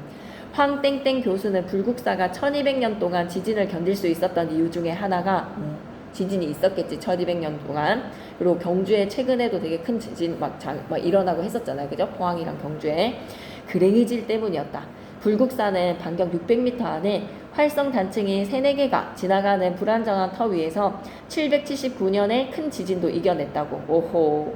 석축 아래의 그랭이질 기법이 지진의 충격을 흡수해주고 완충하는 놀라운 내진 기술을 갖추었다는 것. 자랑스럽네. 불국사를 떠받치고 있는 울퉁불퉁한 돌들이야말로 현대 건축 공학이 흉내내기도 힘든 공술의 결정체였구나. 돌 다루는 솜씨를 잃은 현대 건축은 그저 크고 높아지기만 하고 있는데 현대 건축 반성하라는 이야기지. 내려와서 각 문단의 핵심어, 중심 문장 찾아볼게요. 선사시대의 석축의 그랭이질을 보라. 울퉁불퉁한 돌들을 완벽하게 밀착시키는 석축의 그랭이질이 이미 선사시대 고인돌에서부터 등장하기 시작했다. 두 번째 문단, 한옥의 그랭이질. 그랭이질은 본디 한옥을 지을 때 나무 기둥과 주춧돌을 맞물리게 하는 고난도 공법으로 그레지르리라고도 하더라. 세 번째 문단, 불국사랑 그랭이질의 기법은 불국사를 떠받치고 있는 울퉁불퉁한 돌들이야말로 현대 건축 공학이 흉내내기 힘든 공술의 결정처에다. 돌 다루는 솜씨를 잃은 현대 건축은 그저 크고 높아지기만 하고 있는데 반성된다. 그럼 각 문단의 관계를 정리를 해볼게. 1문단에서는 그랭이질의 역사는 언제서부터 시작됐다? 선사부터 시작됐다는 거야. 밑줄 긋자. 역사가 오래되었음에다가 밑줄. 2문단에서는 이 기법이 보편적으로 쓰이는 것이다. 보편적에다가 밑줄. 그게 한옥 건축이 보편적으로 쓰고 있어. 세 번째 문단에서 그랭이질 기법이 불국사의 내진 기술에도 기여를 했다. 불국사의 내진 기술에다가 밑줄. 이런 기술이 사라지는 오늘날이 안타깝다. 50자 내외로 요약 정리 가겠습니다.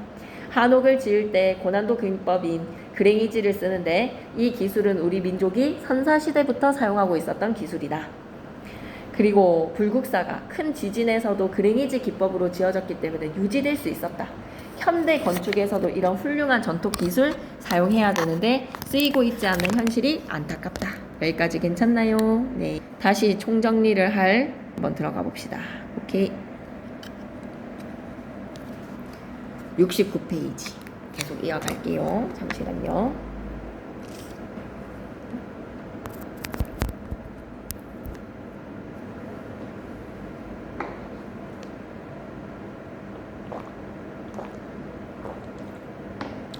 지혜롭고 행복한 집 한옥 통해 원리. 가장 핵심 키워드는 통해 원리입니다. 설명문이죠. 설명적 분석적. 주제는 통해 원리를 이용한 친자연적인 건축물이다.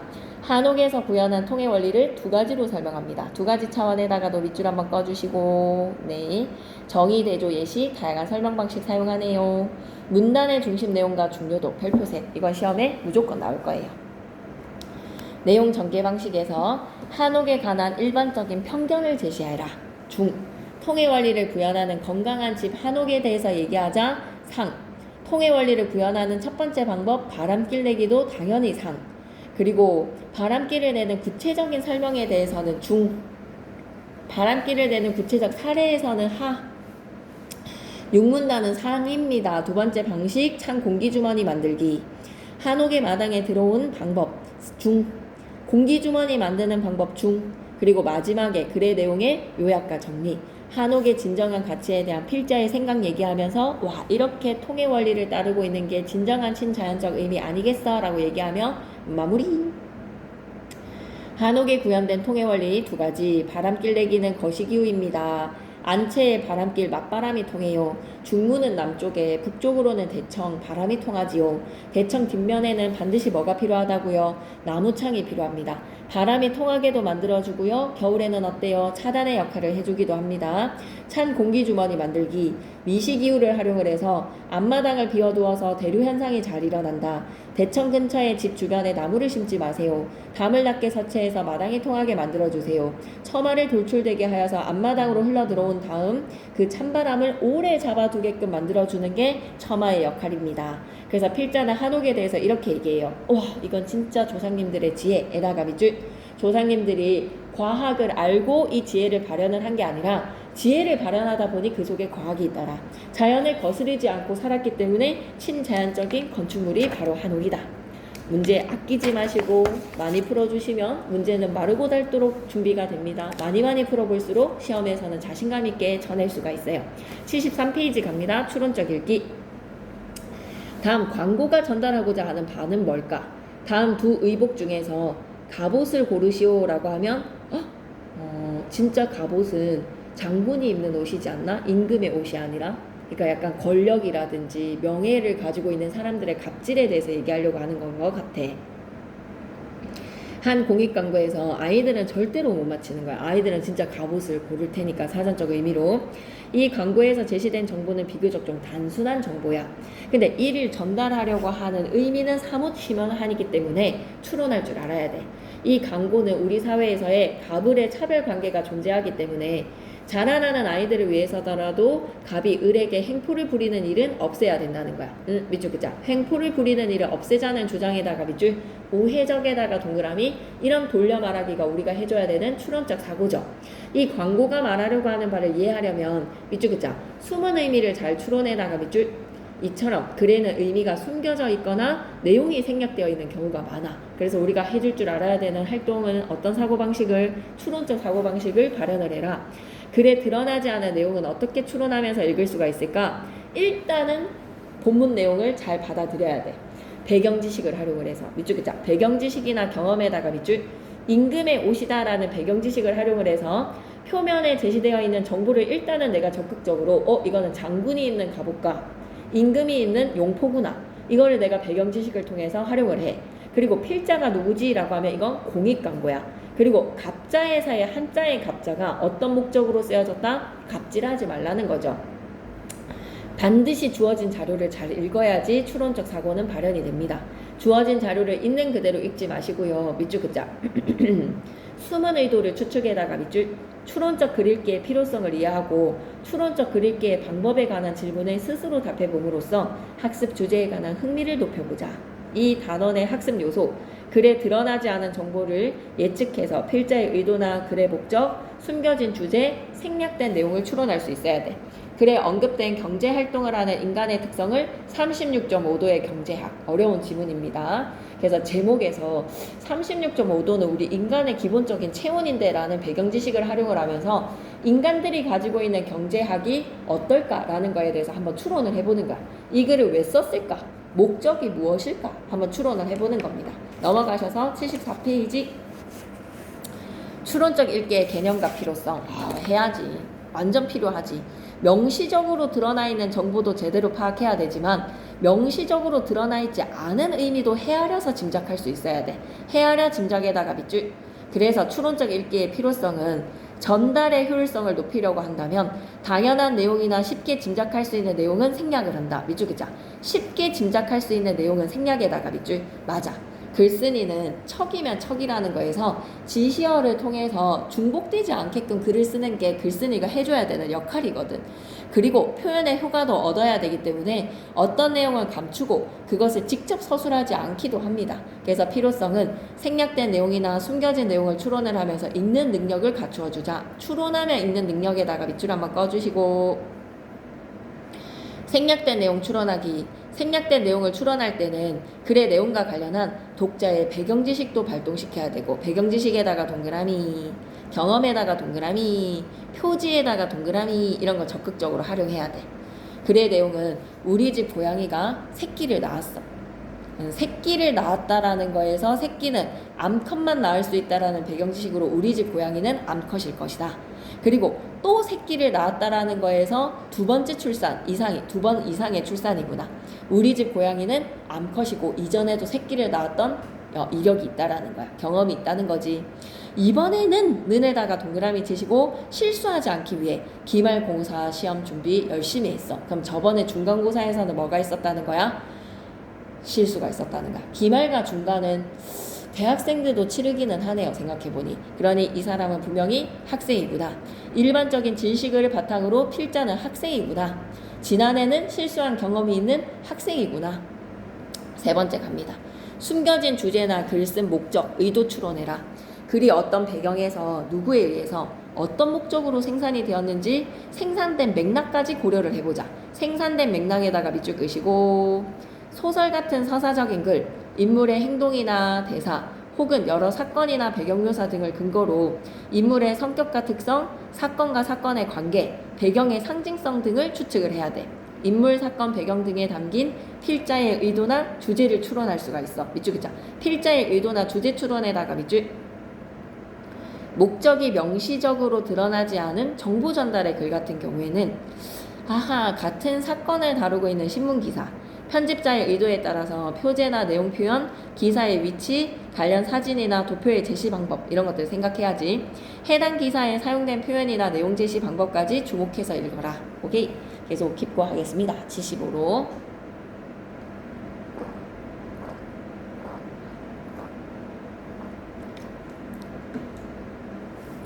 75페이지 36.5도의 인간의 경제학. 너무 중요한 지문이에요. 이 글은 고전적 전통적 경제학의 관점에 대해서 문제를 제기해 빵야 공략하거든요. 전통적 경제학에다가 네오박스 위에다가 고전적 경제학이라고도 적을게요. 고전적 경제학. 좀 잘못된 사고방식이라는 거야. 인간들은 항상 합리적 사고방식만 가지고 있다라고 생각하는 경제학이거든. 그 문제점을 지적하면서 현실에 맞는 경제이론에다가 밑줄, 경제정책의 묘색에다가 밑줄. 그러니까 우리 사람들은 그렇게 합리적인 동물들이 아니야. 그것에 대해서 우리가 경제정책을 모색할 때, 경제이론을 제시를 할 때 현실에 맞는 이야기를 하자는 거지. 우리 인간들은 어떻다? 이기적인 존재들이에요. 이기적 인간에다가 동그라미 호모 에코노미쿠스라는 경제적인 인간상 호모 에코노미쿠스에다가 밑줄. 경제학이 에코일 단어가 들어가죠. 이코노믹 영어 단어가 생각이 나지 않군요. 그래서 호모 에코노미쿠스가 전형적인 인간상으로서 이기적인 인간이라는 거야. 전통적 경제학에 대해서 언급을 하고 난 뒤에 호모 에코노미쿠스를 전형적인 인간형으로 설정한 거는 뭐다? 전통적 경제학. 전통적 경제학에다가 동그라미 이기적인 인간 호모 에코노미쿠스 고전이 제시를 한 겁니다. 그런데 공공재를 사례를 들어서 공공재 사례에다가 밑줄 이기적인 인간들은 너 무임승차를 잘해. 무임승차에다가 밑줄. 그러면서 사람들이 언제나 무임승차를 할 수 있는 상황에서 무임승차를 할까? 라고 의문을 제기를 해보거든. 무임승차를 할지 의문에다가 밑줄 끄시고 이와 관련된 실험을 한번 해봤어. 실험에다가 동그라미 논리적으로 이제 반박을 하려고요. 실험 결과 사람들 무임승차 그렇게 하지 않아. 그러니까 인간이 그렇게 이기적인 존재만은 아니라는 거구나. 무임승차하려는 경향이 적었다에다가 밑줄 한번 꺼주시고 생각한 것만큼 인간은 그렇게 이기적이지 않아. 그래서 사람들은 항상 인간이 합리적이고 이기적으로 행동한다라고 생각하지만 정에 이끌리고 우리 그런 말 들어봤지. 답정너. 사람들한테 막 물어보고 자문을 구하지만 그런 데이터를 무시를 하고 본인이 하고 싶은 대로 하는 게 인간입니다. 합리적이지 않은 오히려 감성적 동물이에요. 이기적이고 합리적으로 행동하지 않음을 밝혔다. 이를 바탕으로 필자는 호모 에코노미쿠스의 바탕을 둔 전통적 경제 이론이 한계가 있다는 것을 언급을 하고 밑줄 그자. 전통적 경제 이론이 한계가 있음에다가 밑줄. 그래서 호모 에코노미쿠스의 이기적인 인간상이 정답은 아닌 것 같아. 이에 바탕을 둔 경제 이론과 경제 정책을 새로운 시각에서 검토해야 함을 드러내고 있더라. 논설문 한 편 들어가 봅시다. 한옥은 설명문이었고요. 논설문을 통해서 우리 36.5도의 인간의 경제학, 우리 인간은 그렇게 이기적인 존재만은 아니다. 논증적 사례적. 이 글에서 필자는 사람들이 언제나 합리적인가? 그렇지 않아. 언제나 이기적인가? 그렇지 않아. 그것을 보여주는 구체적인 실험을 사례로 제시를 할 거야. 구체적 실험을 사례로 해다가 밑줄. 그리고 이를 바탕으로 기존 경제 이론이 한계가 있다는 것을 밝혀. 기존의 경제 이론이 한계에다가 밑줄. 기존 경제 위에다가는 뭐라고 적고 가지? 전통적이라고 좀 적어주세요. 그래서 새로운 경제 이론이 현실에 맞게끔 필요하다는 거야. 새로운 경제 이론에다가 밑줄. 경제 정책에다가 밑줄.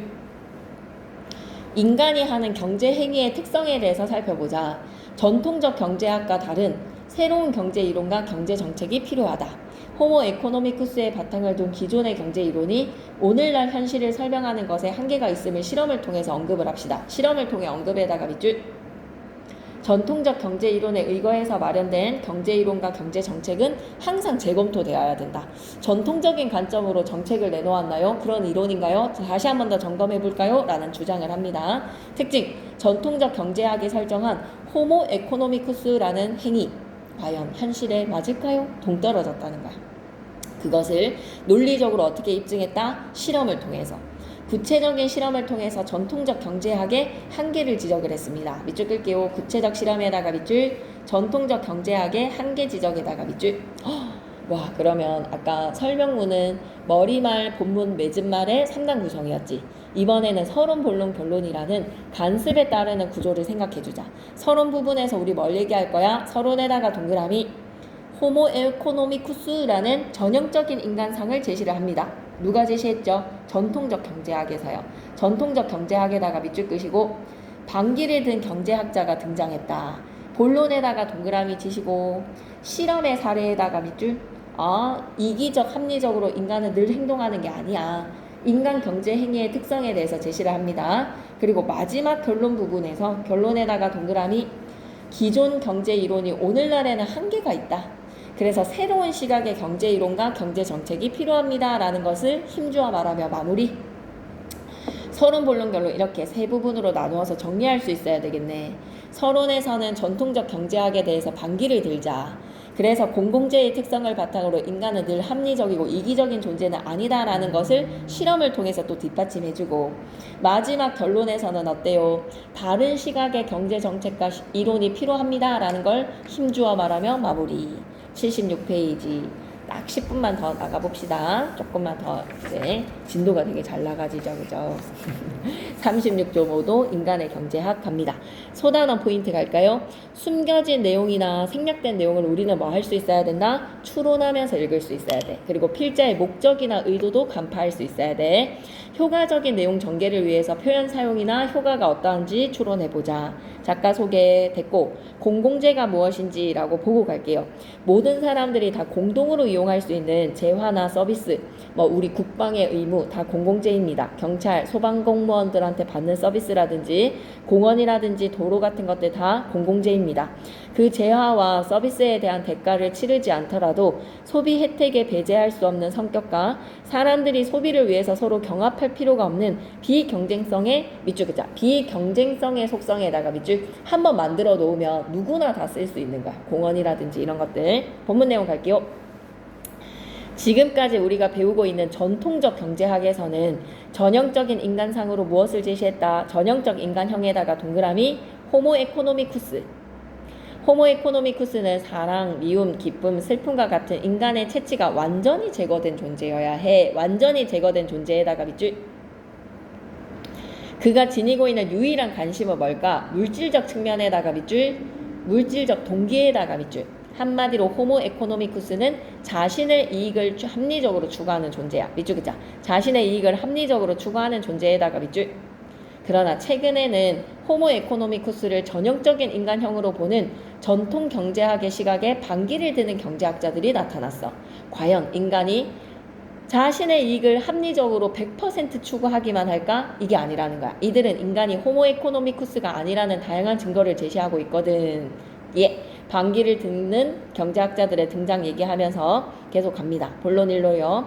도로나 공원처럼 여러 사람이 공동으로 소비하는 것은 무엇이라고 본다? 공공재에 대한 정의 내렸습니다. 공공재에다가 동그라미. 공공재에 대해서 위에다가 뭐라고 적고 가지? 정의라고도 좀 적어주세요. 엄청 결석이 많네. 잠시만. 그렇게 이제 공공재 다양한 증거를 제시하는데, 도로나 공원처럼 여러 사람이 공동으로 소비하는 것이 공공재다. 공공재의 또 다른 예시로는 국방 서비스나 경찰 서비스를 들 수 있는데, 그런데 이 공공재에는 독특한 성격이 있어서 시장에서는 그것을 지급하기가 어려워. 삼성의 LG가 건드려주지가 않아. 예컨대에다가 세모. 국방 서비스를 생산, 공급하는 기업이 있다라고 가정을 해볼게. 이 기업은 한 사람당 연간 500만 원만 내면 철통 방위를 약속한다는 신문 광고를 낼 거야. 캡스 같은 거라고 생각해봐봐. 그거는 사설이지. 과연 국민은 500만 원씩 1년에 내면서 나를 지켜주는 경호원, 내가 연예인도 아니고 말이야, 이 서비스를 이용을 할까요? 국민들은 국방 서비스를 산 사람만 골라서 외적으로부터 외적으로부터 지켜줄 수 없다는 점을 알기에 굳이 자신이 그 비용을 지불하려고 하지는 않을 것입니다. 이처럼 개인이나 기업이 비용을 들여서 공공재를 생산할 때에는 아무 비용을 지불하지 않은 사람도 비용을 지불한 사람과 함께 그 혜택을 누릴 수 있게 된다는 거야. 그러면 뭐 하러 하겠어? 대부분의 공공재를 정부가 생산 공급하는 것이 뭐 때문이다? 비용을 지불하지 않고도 무임승차하는 사람들이 있기 때문에 정부가 나서서 이거를 서비스를 제공을 해야 돼. 이기적인 사람은 어떤 공공재가 필요하다고 생각하면서도 필요하지 않다라고도 말을 할 거야. 비용 부담 벗어날 수 있겠지. 그렇게 함으로써 공공재 생산에 드는 비용 부담에서 벗어날 수 있기 때문이다. 그런 다음에 다른 사람들이 비용을 들여서 공공재를 생산을 하면 어김없이 편승해서 그 혜택을 누리고 싶을 거야. 공공재가 가진 성격으로 인해서 그렇게 해도 된다라고 생각하는가. 무임승차가 허락된다. 무임승차로 그 혜택을 누려도 된다. 돈을 내지 않고 남의 차에 올라타는 사람처럼, 무임승차처럼 공공재에도 무임승차를 하는 사람이 발생할 가능성이 크다. 바로 이 무임승차들 때문에 시장이 공공재를 생산하고 공급하는 일을 제대로 감당하지 못하는 것이다. 까지 괜찮습니까? 교과서 날개 질문 갈게요. 기업이 나설 수가 없어. 시장이 해줄 수가 없어. 무조건 누가 나서서 해야 된다? 정부가 나서서 해야 한다. 교과서 날개 질문 갈게요. 시장이 공공재를 생산 공급하지 못하는 이유는 뭐다? 공공재를 생산할 때는 비용을 지불하지 않는 사람도 그 혜택을 누리려는 무임승차가 발생할 가능성이 높다. 밑줄 긋자. 무임승차자들이 발생할 가능성이 높기 때문에다가 밑줄. 시장에서 그걸 감당을 못해요. 77페이지 계속 이어갈게요. 공공재에 무임승차를 한다는 것은 자기가 속한 공동체의 이익을 무시를 하고 개인적인 이익만을 취하려고 하는 행동인 거야. 밑줄 긋자. 공동체의 이익을 무시해다가 밑줄. 개인적인 이익만을 취하려고 해다가 밑줄. 완벽하게 합리적이고 이기적인 사람, 즉 호모 에코노미쿠스라면 당연히 이런 이기적인 행동을 하겠지. 그러나 에다가 세모. 무임승차를 할 수 있는 상황이라고 해서 사람들이 언제나 무임승차만 할까? 이 의문에 대한 답을 얻기 위해서 우리는 다음과 같은 실험을 해본다고요. 핵심 속속으로 바로 내려가겠습니다. 호모 에코노미쿠스에 대한 이해. 이거는 전통 경제학에서 얘기하고 있는 합리적인 인간, 이익을 추구하는 이기적 인간이야. 전형적 인간형에다가 밑줄. 인간의 체취는 완전히 제거가 됐어. 완전히 제거에다가 밑줄. 이 눈꽃만큼도 동정이라는 것은 남아있지 않습니다. 물질적 측면의 유일한 관심, 물질적 동기에 의해서만 움직인다. 자신의 이익을 합리적으로 추구하는 존재. 밑줄 긋자. 이익을 합리적으로 추구해다가 밑줄.